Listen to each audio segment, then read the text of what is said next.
Demet News, bonjour. Nous recevons pour vous aujourd'hui M. Pascal Affi-N'Guessan, président du Front Populaire Ivoirien. Il est de passage à Paris. Nous allons profiter pour lui poser quelques questions pour vous. M. Pascal Affi-N'Guessan, bonjour. Bonjour. Avant de commencer d'emblée, nous allons commencer par une question directe, une réponse directe. Laurent Gbagbo, il est parti, il a créé le Parti des peuples africains. De façon, je dirais, pour vous, de façon cavalière. Vous, c'est quoi aujourd'hui? Quel sentiment vous avez? De la colère, de la déception, de la trahison? Non, de soulagement. Soulagement parce que ça fait 10 ans que sa position a créé la confusion au sein du parti. En partant, il libère le FPI, il clarifie les données du jeu politique et pour nous, ça nous met totalement à l'aise pour conduire la politique du Front Populaire Ivoirien. C'est une situation que nous n'avons pas souhaitée, puisque je me suis battu presque pendant 10 ans pour qu'il reste avec nous, que nous puissions continuer le combat ensemble comme nous l'avons commencé. Mais vous savez, à l'impossible, nul n'est tenu. Et qu'on ne se sépare de cette façon d'un mentor, comment vous vivez cette situation dans votre esprit? Mais comme une situation normale. Vous savez que vous avez utilisé le terme de mentor, mais dans l'histoire, il n'y a personne qui soit resté éternellement un apprenti. Et ce n'est pas le meilleur hommage qu'on rend à un mentor en restant éternellement un apprenti. L'apprenti, à un moment donné, accède à la maîtrise. Et une fois qu'il a le sentiment qu'il a accédé à la maîtrise, il doit avoir le courage de prendre son destin en main. D'accord, c'est le style, c'est le meilleur élève, c'est celui qui tue le maître. Non, on ne tue pas un maître, mais on enrichit ses idées, ses conseils, ses leçons. Et le meilleur élève, c'est justement celui qui positive l'idée. Vous savez, si on se réfère à l'histoire, Platon n'a pas tué Socrate. Aristote n'a pas tué Socrate. Mais Platon et Aristote ont apporté une valeur ajoutée aux enseignements de Socrate. Merci. Bon, nous allons revenir sur les raisons de votre présence ici à Paris. Depuis un moment, vous êtes à Paris, vous avez fait le tour de beaucoup de médias. Qu'est-ce qui vous emmène véritablement sur le terre française? Le premier motif, c'est participer à l'Assemblée générale de l'Association internationale des régions francophones. Le conseil régional dont j'assure la présidence est membre de cette assemblée, de cette association, et donc nous avions une assemblée à Lyon. C'est d'abord ça qui a motivé ma présence ici, évidemment. J'en profite pour vous rencontrer. Donc, uniquement la presse, pas de... Ah si, rencontres diplomatiques. Si, des rencontres diplomatiques, oui. D'abord nos compatriotes qui sont ici. Je nourris la tradition, chaque fois que je me trouve dans un pays, de chercher à rencontrer nos compatriotes, d'abord pour les connaître, pour qu'ils me connaissent aussi, pour échanger avec eux sur la situation qui prévaut dans notre pays. Et puis ensuite, les amis. J'ai beaucoup d'amis ici en France, au sein de la classe politique. Ils m'ont fortement aidé pendant les graves événements que le pays a connus, qui m'ont conduit en prison, comme vous le savez. Et c'est grâce à leur engagement, à leur action au Parlement français, à l'ONU, que je peux dire que j'ai retrouvé la liberté. Il était important qu'à l'occasion de ce séjour, je puisse les rencontrer, leur dire merci pour tout leur engagement. Et puis les inviter à notre congrès, qui aura lieu le 13 novembre, comme vous le savez, qui est un congrès très important. Ok, d'accord, nous y reviendrons. Justement, vous parlez des événements qui sont déroulés lors des élections d'octobre 2020 en Côte d'Ivoire. Vous étiez très proche à cette période du président Bédié. Henri Konan Bédié. C'est ça. Aujourd'hui, où en êtes-vous de vos relations avec le président Bédié, avec le PDCI, quand on sait que le PDCI ne vous a pas suivi lors des dernières législatives? Où en sont vos relations? Non, mais vous-même vous le dites, le PDCI nous a ignorés pendant les élections législatives, donc plus rien ne nous unit. En dehors des relations politiques, vous n'avez pas de relations, je dirais. Ah si, c'est un doyen dans la région du Zinkomwe. Et il n'y a pas longtemps, j'étais dans la région, j'étais à Daoukle, je suis passé de saluer avec les enfants. Et il nous a reçus fraternellement. Vous ne vous sentez pas un peu isolé? Vous êtes en palabre avec le PDCI. Je ne suis pas en palabre avec le PDCI, je ne suis pas en liaison avec le PDCI. Vous n'êtes plus en lien avec le PDCI, vous n'êtes pas en lien avec vos anciens camarades du FPI, aujourd'hui le RHDP non plus, puisque c'est le parti au pouvoir, vous êtes un opposant. Avec qui vous êtes en... Nous sommes avec les Ivoiriens. Nous sommes avec les Ivoiriens, nous travaillons pour les Ivoiriens. Et je pense que notre posture montre bien que nous sommes l'avenir de la Côte d'Ivoire. Parce que nous ne sommes pas dans les extrêmes. Nous ne sommes pas dans tout ce que les Ivoiriens rejettent aujourd'hui en termes de violence. Mais vous parlez du RHDP, vous parlez de M. Henri Konan Bédié. C'est le passé. Nous sommes l'avenir. Et c'est pourquoi nous ne sommes pas avec le passé. Donc aujourd'hui, pour vous, vous estimez que vous êtes la partie la plus intéressante de la classe politique ivoirienne. Vous avez failli employer un terme. La partie la plus intéressante de la population ivoirienne qui... Bon, passer cet instant de détente, est-ce que, sérieusement, parlons sérieusement, quand on est en difficulté avec ses amis, ses anciens camarades du FPI qui sont partis avec le charismatique Laurent Gbagbo, quand on s'est séparé d'un allié aussi important que le PDCI et qu'on a en face de soi le RHDPI qui est une structure politique aujourd'hui qui s'est construite, qui est devenue solide, comment vous pouvez espérer pouvoir prendre le pouvoir en 2025 comme vous avez annoncé votre Le pouvoir, c'est le peuple qui le donne. Ce n'est pas le RHDP qui donne le pouvoir, ce n'est pas le PDCI qui donne le pouvoir. Ce n'est pas M. Laurent Gbagbo qui donne le pouvoir. C'est le peuple qui le donne. Donc, et il le donne parmi tous les candidats qui vont se présenter. Ils peuvent être 30, ils peuvent être 50, ils peuvent appartenir à 10 partis ou à 30 partis. Mais ils feront le choix d'un homme avec sa vision, son expérience, son rapport avec la société ivoirienne. Et dans ce domaine-là, et c'est sur c'est cela qui fonde ma sérénité. Parce que je sais qu'au-delà de ces adversités, c'est le peuple qui a le dernier mot. Et le peuple sait reconnaître parmi tous ceux-là celui qui mérite de le guider. Du fait de sa vision, du fait de son style, du fait de sa pensée. Et moi aujourd'hui, je considère que ce que je fais pour la Côte d'Ivoire, c'est ce que les Ivoiriens souhaitent. Ils veulent la paix, ils veulent l'unité nationale, la réconciliation nationale. Ils veulent un président qui va rassurer tout le monde, qui n'est pas dans la division, dans le tribalisme, dans un certain nombre de situations qui sont à la base de la crise, des différentes crises que le pays a connues. Et moi, je vais incarner cela. Je vais incarner la nouvelle Côte d'Ivoire. Celle de la fraternité, celle de l'unité nationale, celle du progrès pour tout le peuple de Côte d'Ivoire. Et comme j'en suis convaincu, c'est pourquoi je suis serein. Et que je reste sous aux murmures, aux bruits qui sont faits autour, aux accusations farfelues que certains... Je reste sous ça parce que je sais, je connais le peuple de Côte d'Ivoire. Ça fait 20 ans que je suis à la tête de ce parti. Grâce à cette position, j'ai fait le tour de toute la Côte d'Ivoire. Aujourd'hui, avec qui vous vous sentez compatible dans la classe politique ivoirienne? Mais je serai compatible avec tous ceux qui rejoindront cette posture. Parce que de mon point de vue, les uns et les autres peuvent se fourvoyer. Et à un moment donné, ils peuvent rejoindre la voie de la paix. Vous vous sentez compatible avec qui? Simon Gbagbo, Blé Goudé, vous vous sentez compatible avec qui exactement? Ce n'est pas les individus qui comptent, c'est les postures politiques qu'ils prennent. Si demain, Simon Gbagbo, Blé Goudé, Bédié, Ouattara adoptent une posture qui va dans le sens des intérêts de la Côte d'Ivoire, de la paix, de la réconciliation nationale, je suis compatible avec tout cela. Donc demain, il ne faudrait pas qu'on se surprenne, bien qu'on soit étonné que Pascal Affi-N'Guessan, le Front populaire ivoirien, s'allie au RHDP. Si c'est cela qui est la voie de la réconciliation, la voie de la paix en Côte d'Ivoire, la voie du progrès économique et social de la Côte d'Ivoire, nous n'avons aucune exclusion, nous n'excluons rien. Ce qui nous guide, c'est l'intérêt national. À voir vos différentes démarches et vos passages souvent en Paris, beaucoup diraient que le président Pascal Affi-N'Guessan, par rapport à l'élection de 2025, cherche ses amis à l'étranger, particulièrement en France, en Occident. Est-ce que vous n'êtes pas en train de devenir certainement peut-être le probable candidat des étrangers ou le candidat de l'étranger?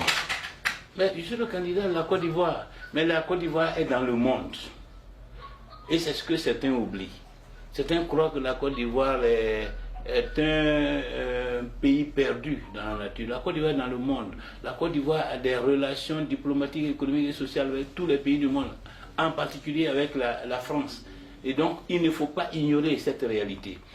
L'économie ivoirienne est détenue à l'heure actuelle, dans une grande partie, par les opérateurs d'économie français. Donc, pendant que nous construisons une économie dirigée principalement par nos compatriotes, parce que c'est sur eux que nous devons bâtir l'avenir de la Côte d'Ivoire, il faut entretenir ceux qui sont avec nous, qui participent au développement de notre pays.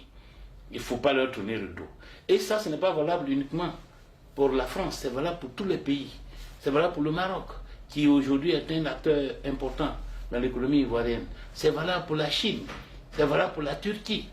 Partout où la Côte d'Ivoire a des intérêts, le chef de l'État de Côte d'Ivoire doit être présent et doit être sensible à la qualité des relations avec ces pays-là.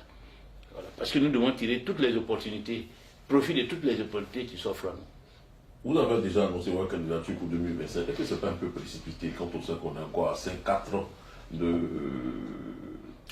l'échéance? La question m'a été posée, donc j'ai répondu la réponse. Si le journaliste avait attendu 2023, j'aurais répondu en 2023. Mais il me pose la question aujourd'hui, et étant donné que ma position est déjà prise, je l'annonce aujourd'hui.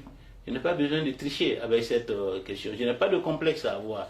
Dans tous les cas, je dis que la décision appartient aux organes du FPI. Ce sont eux qui vont décider, notamment le Congrès. Mais moi-même, je suis à la disposition du parti et je suis prêt à porter les couleurs du parti. Donc le Congrès sera juste pour votre candidature? Non, pour désigner un candidat du parti à l'élection présidentielle. Nous avons toujours procédé ainsi, faire un congrès pour désigner le candidat du parti. Nous allons ensemble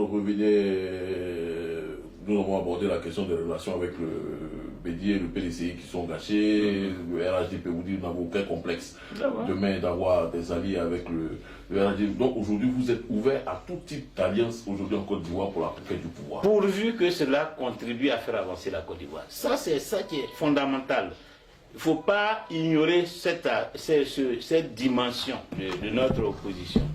Tous ceux qui peuvent faire avancer la Côte d'Ivoire, nous sommes prêts à envisager l'action avec eux. Il a annoncé une révision de la Constitution concernant la limitation de l'âge. Quel est votre avis sur cette question? C'est un juste retour des choses. Vous savez que cette limitation a été inscrite dans la Constitution de 2000. Et nous-mêmes, nous avons participé fortement à faire accepter cette idée. En même temps que la limitation du nombre de mandats, le vote à 18 ans, le bulletin unique, etc.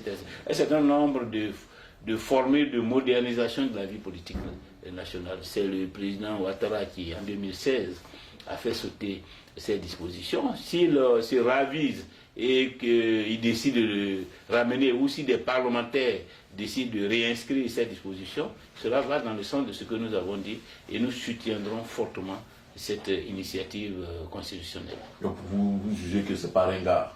Ce n'est pas du tout ringard. C'est nous-mêmes qui avons dit qu'il faut moderniser. Il y a des exemples de personnalités qui ont plus de 75 ans, qui sont vieux, qui sont âgés, qui dirigent leur pays. Bien sûr, mais ce n'est pas la Côte d'Ivoire. Ils n'ont pas eu de rébellion armée dans leur pays. C'est sur la base de quoi vous estimez qu'il faut limiter l'âge? Mais sur la base de ce qu'il ne faut pas donner l'occasion aux uns aux autres de s'éterniser au pouvoir. Parce que lorsqu'on reste trop longtemps au pouvoir, d'abord on est usé, et ensuite on finit par se confondre avec le pouvoir et avoir une attitude qui bloque ou entrave la démocratisation du pays.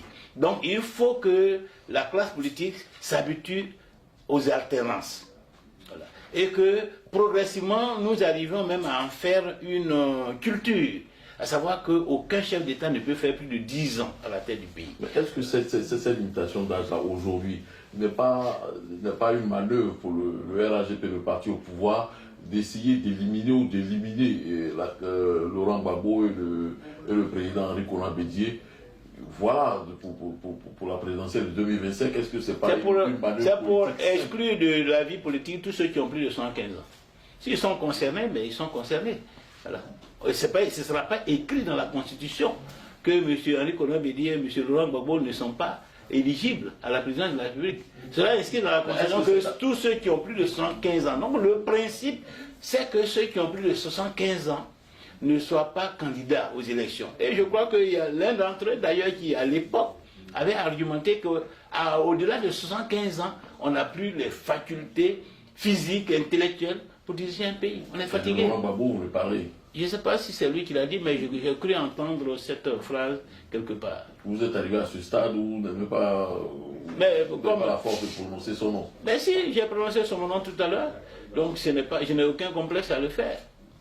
Ok, d'accord. Si vous dites que vous ne vivez pas ça comme une manœuvre politique de la part du parti au pouvoir d'éliminer ses adversaires lors des futures élections. Ouais. Bon, vous êtes candidat pour 2025. Vous n'avez aucun complexe pour être allié même au RHDP qui vous envoyait en prison, qui vous envoyait en exil et autres. Aujourd'hui, qu'est-ce que vous voulez proposer aux Ivoiriens? Bon. Quand on sait que vous avez été longtemps dans l'ombre de Laurent Gbagbo, quand on sait que subitement on vous a vu représenté, aujourd'hui vous proposez quoi aux Ivoiriens? Tout à l'heure vous avez évoqué mes déboires avec le RHDP comme étant des éléments qui peuvent justifier une position politique. Moi je ne suis pas dans ce contexte. Je ne suis pas dans la logique de vengeance personnelle. Les péripéties de la vie politique, les situations difficiles participent de la lutte pour instaurer un ordre politique acceptable. Et je ne m'enferme pas là-dessus pour bloquer l'évolution de la Côte d'Ivoire, pour m'engager dans des logiques de règlement de compte. Quand je ne suis pas d'accord, je le dis. Et je suis prêt à prendre tous les risques pour le dire. Mais si, au-delà, une fois que nous sommes sortis de la crise, je ne bloque pas l'avenir de la Côte d'Ivoire en m'enfermant dans des logiques de confrontation permanente, de radicalité permanente. Comme certains le font, puisqu'ils sont centrés sur eux-mêmes. Et que jamais ils ne regardent l'intérêt national. Quand l'intérêt national commande que je m'ouvre au parti au pouvoir, parce que c'est en m'ouvrant au parti au pouvoir que nous pouvons ensemble débloquer la situation, que nous pouvons ensemble faire avancer la Côte d'Ivoire vers la paix et la stabilité, je m'ouvre au parti au pouvoir. Vous avez dit tout à l'heure que j'ai représenté le président Ouattara à Accra. Non, je n'étais pas à Accra pour représenter le président Ouattara. Le président Ouattara a suffisamment de cadres pour se faire représenter à une cérémonie. Et puis, quelle signification serait que le président Ouattara désigne le chef un dirigeant de l'opposition pour le représenter? J'étais à Accra au nom du Front populaire ivoirien. L'acte de décrispation que nous avons tenu à poser, c'est d'aller ensemble. Et cela me l'a été demandé avec insistance par feu le Premier ministre Ahmed Bakayoko. J'ai hésité longtemps d'ailleurs, puisque j'étais pratiquement en campagne. Mais j'ai compris que poser ce acte, après la rencontre entre le président Bédi et Ouattara, qui a permis un premier geste de décrispation, qui a été prolongé par ma libération, poser ce acte pouvait être encore un acte de décrispation supplémentaire et pouvait permettre au pouvoir, dans la foulée, de libérer tous ces jeunes qui avaient été arrêtés pendant la désobéissance civile.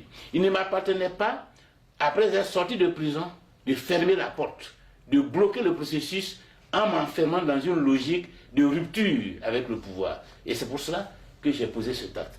Un acte d'ouverture pour permettre au gouvernement de continuer d'avoir confiance et de continuer à libérer ceux qui sont en prison.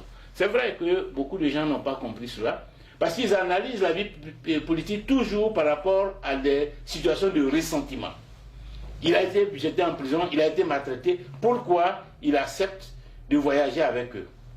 Je ne fais pas cette liaison. J'ai été maltraité, mais si voyager avec le gouvernement, une délégation du gouvernement peut permettre d'ouvrir les prisons, je suis prêt à le faire. Avant de finir le CNT, vous avez des regrets?